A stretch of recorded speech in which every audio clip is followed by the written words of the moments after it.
ரட்சிப்புனா என்ன? और उद्धार का मतलब क्या है? எல்லாரும் என்ன நினைக்கிறாங்க? நல்லா ஜெபிக்கிறேன், सभी लोग ऐसा सोचते हैं कि मैं अच्छे से प्रार्थना करता हूँ அதனால ரட்சிக்கப்பட்டுட்டேன். और इसलिए मैं उद्धार पा लिया हूँ. நான் பிசாசை துரத்துறேன், मैं शैतान को भगाता हूँ அதனால நான் ரட்சிக்கப்பட்டேன். इसलिए मैं उद्धार पा लिया हूँ. நான் அற்புத அடையாளங்கள் செய்றேன், और मैंने अद्भुत और चमत्कारों को करता हूँ அதனால ரட்சிக்கப்பட்டேன். इसलिए मैंने उद्धार पा लिया. நான் தீர்க்க தரிசனம் உரைக்கிறேன், और मैं भविष्यवाणी करता हूँ அதனால ரட்சிக்கப்பட்டேன். और इसलिए मैं उद्धार पा நான் लिया. சபைக்கு கரெக்ட்டா போறேன், और मैं मंडली में सही से जाता हूँ அதனால ரட்சிக்கப்பட்டேன். और इसलिए मैं उद्धार पा लिया. நான் ஊழியத்தை கரெக்ட்டா मैं செய்றேன், सेवा जो है सही से कर रहा हूँ அதனால ரட்சிக்கப்பட்டேன். इसलिए मैं जो है उद्धार पा लिया हूँ. எனக்கு நிறைய சொப்பனங்கள் கிடைக்குது, और बहुत से मुझे स्वप्न मिलते हैं எனக்கு தரிசனம் கிடைக்குது, और दर्शन मिलता है मुझे, அதனால நான் ரட்சிக்கப்பட்டேன். इसलिए मैं यहाँ पर उद्धार पा लिया हूँ. இப்படி நினைக்கிற ஜனங்கள் நிறைய பேர் இருக்காங்க. ऐसे सोचने वाले बहुत से लोग हैं, அவங்க தன்னைத்தானே ஏமாத்தி கொண்டு वो இருக்கிறாங்க. अपने आप को भरमा रहे हैं. ரட்சிப்புனா என்ன அப்படிங்கிற காரியத்தை நம்ம பார்க்கணும். और उद्धार क्या है उसे हमें देखना है. நம்ம ரட்சிக்கப்பட்டோமா,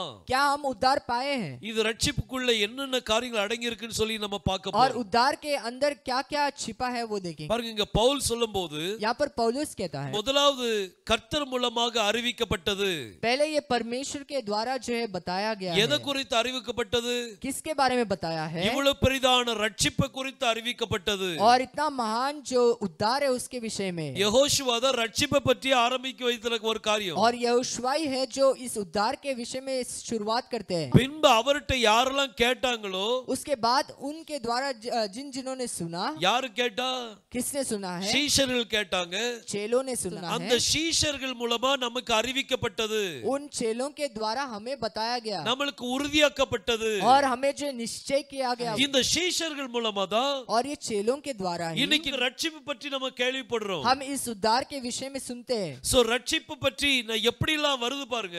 ये उद्धार कैसे कैसे आता है சோ देखो. இந்த உறுதிப்படுத்துற இந்த காரியம் வந்து சீஷர்கள் மூலமா நடக்குது. और ये निश्चय जो करना है वे चेलों के द्वारा होता है. ஏன்னா கர்த்தர் எல்லாமே ஓமையா தான் சொல்லிட்டு போனார். क्योंकि परमेश्वर सब कुछ एक दृष्टांत के रूप में बोलकर चले गए. ரட்சிப்பை பற்றி ஓமையா பேசுறாரு, और उद्धार के विषय में वो दृष्टांत के रूप में बोलते हैं. பிதாவை குறித்து ஓமையா பேசுறார். पिता के विषय में वो दृष्टांत के रूप அவர் में बोलते हैं. வாயிலிருந்து புறப்பட்ட எல்லாமே ஓமைதான். उनके जुबान से जो कुछ निकला है वो सब कुछ एक दृष्टांत है. ஓமையினாலே அன்றி வேற எவ்விதத்திலும் பேசவில்லை. और दृष्टांत को छोड़ मैं किसी तरीके से बोलता नहीं. சோ கர்த்தர் ஓமையினாலே பேசினார். तो परमेश्वर यहाँ पर दृष्टांत के रूप में बोलते हैं. அது யார்கிட்ட பேசினாரு? वो भी किसके पास बोलते हैं? அது சீஷர்கள்ட்ட பேசினார். वो चेलों से बोलते हैं. அவங்க சீஷர்கள் போய் பக்கத்துல போய் கேட்டாங்க, और चेले जो है उनके करीब जाकर पूछते हैं, ஏன் நீர் ஓமையரால் பேசுகிறீர்? आप क्यों ऐसे दृष्टांत के रूप में बोलते हो? அப்ப கர்த்தர் சொன்னார், तब परमेश्वर ने कहा, ராஜ்யத்தின் சுவிசேஷத்தை அறிந்து கொள்ளும்படி, राज्य का सुसमाचार को जानने के लिए, ராஜ்யத்தின் ரகசியங்களை அறிந்து கொள்ளும்படி, राज्य का जो गुप्त चीजें हैं उसे जानने के लिए அது உங்களுக்கு அருளப்பட்டிருக்குது.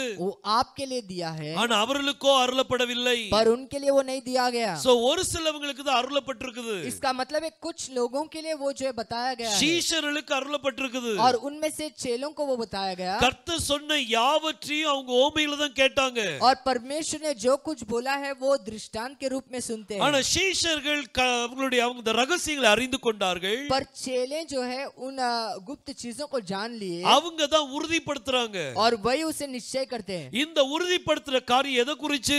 ये निश्चय करना किसके विषय में பாருங்க, है? இன்னும் கீழ வாசிக்கலாம். और हम लगातार पढ़ेंगे. அடையாளங்களினாலும் அற்புதங்களினாலும் பலவிதமான பலத்த செய்கைகளினாலும் தம்முடைய சித்தத்தின்படி பகிர்ந்து கொடுத்த பரிசுத்த ஆவியின் வரங்களினாலும் தேவன் தாமே சாட்சி கொடுத்ததுமாயிருக்கிற இவ்வளவு பெரிதான ரட்சிப்பை குறித்து நாம் கவலையற்றிருப்போமானால் தண்டனைக்கு எப்படி தப்பித்துக் கொள்வோம்? பாருங்க, அடையாளங்களினாலும் அற்புதங்களினாலும் और अद्भुत के द्वारा और सामर्थ भरे कामों के द्वारा இன்னும் பலவிதமான பலத்த செய்கைகள்னாலும் और भिन्न भिन्न प्रकार के सामर्थ के कामों से கர்த்தர் அவங்க காரியத்தை உறுதிப்படுத்தினார். परमेश्वर उनके चीजों को निश्चय करता है. பலவிதமான வரங்களையும் கொடுத்து और भिन्न भिन्न प्रकार के वरदानों को देकर அவங்க பேசுற காரியம் சத்தியம்னு சொல்லி உறுதிப்படுத்தினார். और वो जो बोलते वो सच्चाई है करके वो निश्चय करता है. கர்த்தர் மூலமா அறிவிக்கப்பட்டது. परमेश्वर के द्वारा जो चर्चा किया गया, அந்த சீஷர்கள் அதை கேக்குறாங்க. वो चेले जो है उसे सुनते हैं. இப்போ சீஷர்கள் அதை அறிவிக்கும் போது और जब ये चेले जो है उसे सिखाते हैं, கர்த்தர் அடையாளங்களினாலும் அற்புதங்களினாலும் परमेश्वर जो चिन्ह के द्वारा और பலவிதமான अद्भुतों के द्वारा பலவிதமான பலத்த செய்கையினாலும் और भिन्न प्रकार के उस महान क्रियाओं के द्वारा இன்னும் பலவிதமான வரங்களினாலும் और भिन्न प्रकार के वरदानों के द्वारा கர்த்தர் உறுதிப்படுத்துறார். परमेश्वर जो है यहाँ पर स्थिर करता है அவங்க பேசுறது சரின்னு சொல்லி உறுதிப்படுத்தினார். और वो जो बोल रहे हैं वो सही है करके वो निश्चय करता है அவர் என்ன பேசினாரோ और जो परमेश्वर ने बोला சீஷர்கள் என்ன புரிந்தார்களோ और चेलों ने जो समझ लिया அவர்கள் என்ன புரிஞ்சு எதை பேசினாங்களோ और जो समझकर उन्होंने बोला அத கர்த்தர் உறுதிப்படுத்தினார். उसे परमेश्वर ने निश्चय भी किया இவங்க है நான் சொன்னதுக்கு புரிஞ்சுக்கிட்டாங்க. और इन्होंने जो मैंने जो सिखाया ये समझ लिए அவங்க புரிந்து கரெக்ட்டா தான் பேசுறாங்க. और वो उसे सुनकर समझकर सही से कर रहे हैं. எதை பற்றி பேசினாங்களா? किसके विषय में बोले? பெரிதான ரட்சிப்பு குறித்து பேசினார்கள். वो महान उद्धार के विषय में, அந்த கிரேட் சால்வேஷன் குறித்து பேசினாங்க. वो महान उस उद्धार के विषय में. அப்போ சீஷர் மூலமா கொடுக்கப்பட்ட ரட்சிப்பின் சுவிசேஷம் और जो चेलों के द्वारा दिया गया वो उद्धार का सुसमाचार, அந்த சுவிசேஷம் தான் நமக்கு ரட்சிப்பை கொடுக்கும். और वही सुसमाचार हमें उद्धार दिलाएगा. அந்த சுவிசேஷத்தை ஒருவர் ஏற்றுக்கொள்ளாவிட்டால் और उस सुसमाचार को किसी ने स्वीकार नहीं किया, வரும் தண்டனைக்கு தப்பித்துக் கொள்ள முடியாது. आने वाले दंड से बच नहीं सकता. அந்த தண்டனை எப்படி இருக்கும்னு சொல்ல முடியாது. वो दंड कैसा होगा हम बोल नहीं सकते. சிலவங்களுக்கு இங்கே தண்டனை கிடைச்சிரும், कुछ लोगों को इस धरती में मिलेगा दंड, சிலவங்களுக்கு அங்கதான் தண்டனை கிடைக்கும். कुछ लोगों को वहीं पर मिलेगा, நியாய தீர்ப்பன்னைக்கு தண்டனை கிடைக்கும். न्याय के दिन में उन्हें मिलेगा दंड. சோ இந்த இவ்வளவு பெரிதான ரட்சிப்பை குறித்து और इतना महान उस उद्धार के बारे में கவலையற்றிருப்போமானால் यदि बिना चिंता के होंगे வரும் தண்டனைக்கு எப்படி தப்பித்துக் கொள்வோம்? आने वाले दंड से कैसे बचेंगे? நிறைய பேர் நிர்விசாரமா இருக்கிறாங்க.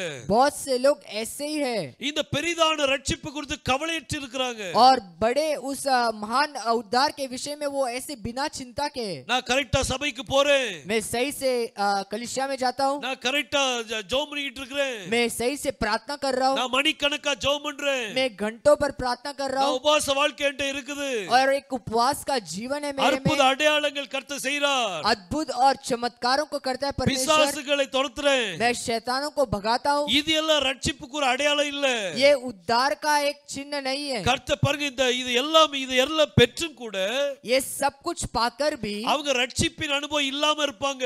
वो उद्धार का अनुभव के बगैर रहेंगे, ரொம்ப விசுவாசம் ரொம்ப ஸ்ட்ராங்கா இருக்க மாதிரி காமிப்பாங்க. और विश्वास बहुत ही मजबूत होगा ऐसा दिखाएंगे, ஆனா வார்த்தையில எடறி போயிருப்பாங்க. पर वो वचन में जो गिरे हुए रहेंगे. சோ ஒரு பெரிதான ரட்சிப்பு வெரி இம்பார்ட்டன்ட்.